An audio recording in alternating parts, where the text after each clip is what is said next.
ಇವತ್ತು ತರೀಕೆರೆಗೆ ಹೊರಡಬೇಕಾಗಿತ್ತು. ಯಾಕಂದ್ರೆ ಆ ತರೀಕೆರೆಯಲ್ಲಿ ಯಾಕಂದ್ರೆ ಅಲ್ಲಿ ಕುರಿ ಪೂಜೆ ಇತ್ತು. ಅದಕ್ಕೆ ನಾನು ಯಾರನ್ನಾರು ಕೇಳಿ ತರೀಕೆರೆಯಲ್ಲಿ ಮಾರಿಗದ್ಗೆ ಎಲ್ಲಿದೆ ಅಂತ ಹೇಳ್ತಾರೆ. ನಾನು ನನ್ನ ಕಸಿನ್ ಮತ್ತು ನಮ್ಮ ಅಪ್ಪ ಹೊರಟಿದ್ದು. ನನ್ನ ಕಸಿನ್ ಸಮ್ಮರ್ ಹಾಲಿಡೇಸ್ ಅಂತ ನಮ್ಮ ಮನೆಗೆ ಬಂದಿದ್ದು. ಬಸ್ ಸ್ಟ್ಯಾಂಡಲ್ಲಿ ಬಸ್ಸಲ್ಲಿ ಕುತ್ಕೊಂಡು ಇವತ್ತು ವ್ಲಾಗ್ ಮಾಡೋಣ ಅಂತ ಫೋನ್ ಓಪನ್ ಮಾಡಿದೆ. ಫೋನ್ ಓಪನ್ ಮಾಡಿ ವ್ಲಾಗ್ ಮಾಡ್ತಿದ್ದೆ. ಅಷ್ಟೊತ್ತಿಗೆ ಬಸ್ ಹೊರಡ್ತು. ನಾವು ಸ್ವಲ್ಪ ಹೊತ್ತು ನಿದ್ದೆ ಮಾಡಿದ್ವಿ. ಅದಾದಮೇಲೆ ಒಂದು ಅರ್ಧ ಗಂಟೆ ಆದಮೇಲೆ ಭದ್ರಾವತಿ ಬಂತು. ಭದ್ರಾವತಿ ಬಂದಿದೆಯಲ್ಲ, ಇನ್ನೊಂದು ಸ್ವಲ್ಪ ಹೊತ್ತಲ್ಲಿ ತರೀಕೆರೆ ಬರುತ್ತೆ. ಬಂದೇ ಬಿಡ್ತು. ನಮ್ಮ ಇಳಿದ್ವಿ ಬಸ್ ಸ್ಟ್ಯಾಂಡಿಂದ. ನಮ್ಮ ಮನೆಗೆ ಹೋಗಿದ್ವಿ. ನಮ್ಮ ಮನೇಲಿ ಬೀಗ ಹಾಕಿದ್ರು. ಕಿಟಕಿಯಿಂದ ನೋಡಿದ್ವಿ, ಯಾರೂ ಇರಲಿಲ್ಲ. ಅದಕ್ಕೆ ಹಿಂದ್ಲಿಂದ ಹೋಗಿ ಬ್ಯಾಗ್ ಇಟ್ಟು ಈಗ ಮಾರಿಗದ್ಗೆ ಹೋಗ್ತಿದ್ದೀವಿ.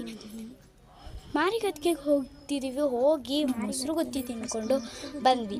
ಚಿಕನ್ ಊಟ ಅಂತಾಳೆ, ಇನ್ನೇನು ಮೊಸರು ಗುತ್ತಿ ಇಲ್ಲ, ಆಮೇಲೆ ಮೊಸರು ಗುತ್ತಿ, ಆಮೇಲೆ ಚಿಕನ್ ಊಟ. ಅದಾದಮೇಲೆ ಮನೆಗೆ ಬಂದಿದ್ವಿ. ನಮ್ಮ ಅಪ್ಪರೆಲ್ಲ ಮಲಗಿದ್ರು, ಸುಸ್ತಾಗಿದ್ರು. ಅಷ್ಟೊತ್ತಿಗೆ ನಮ್ಮ ಅಜ್ಜಿ ನೇರಳೆ ಅಂತಂದಿದ್ರು. ತಿಂದ್ವಿ. ತಿಂದಾದ್ಮೇಲೆ ನೇರಳನ್ನೆಲ್ಲ ತಿಂದಾದ್ಮೇಲೆ ಇವಳೇನು ಅವಾಗಲಿಂದ ಮಾರಿಗದ್ಗೆ ಅಂತಿದ್ದಾಳೆ, ಅಷ್ಟು ಬೇಗ ಮಟನ್ ಊಟ ಆಗ್ಬಿಡ್ತಾ ಅಂತಿದ್ದೀರಾ?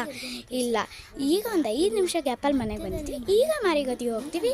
Let's go. ಮಾರಿಗದ್ಗೆ ಬಂದ್ವಿ. ನಮ್ಮಣ್ಣ ಏನೋ ಮೇಲ್ಗಡೆ ನೋಡ್ತಿದ್ದ. ಹಾಯ್ ಅಂತ ಹೇಳ್ತಿದ್ದಾನೆ ನಮ್ಮಣ್ಣ ಸುದರ್ಶನ್. ಹಾಗೂ ನಮ್ಮ ತಂಗಿಯರು ಹರಿಪ್ರಿಯ ದೇವಸ್ಥಾನ ಹಾಯ್ ಅಂತ ಹೇಳ್ತಿದ್ದಾರೆ. ಆಯಿತಾ, ನಿಮಗೂ ಹಾಯ್ ಅಂತಿದ್ದಾರೆ. ಮತ್ತು ಈಗ ಎಲ್ಲರೂ ಊಟ ಮಾಡಿದ್ರು. ಈಗ ನಾವು ಊಟ ಮಾಡಬೇಕು, ನಾನು ಊಟ ಮಾಡಬೇಕು. Let's go. ಈಗ ಇವತ್ತಿನ ವ್ಲಾಗ್ ಮುಗೀತು. ಬಾಯ್. ನನ್ನ ತಂಗಿನೂ ಹೇಳ್ತಾಳೆ. ಈಗ ನಮ್ಮಣ್ಣ ಬಾಯ್ ಮಾಡ್ದ, ನಮ್ಮ ತಂಗಿನೂ ಹೇಳ್ತಾಳೆ ಇವತ್ತಿನ ವ್ಲಾಗ್ ಮುಗೀತು.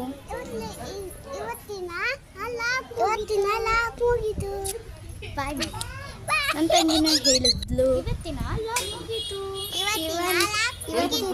ವ್ಲಾಗ್ ಮುಗೀತು.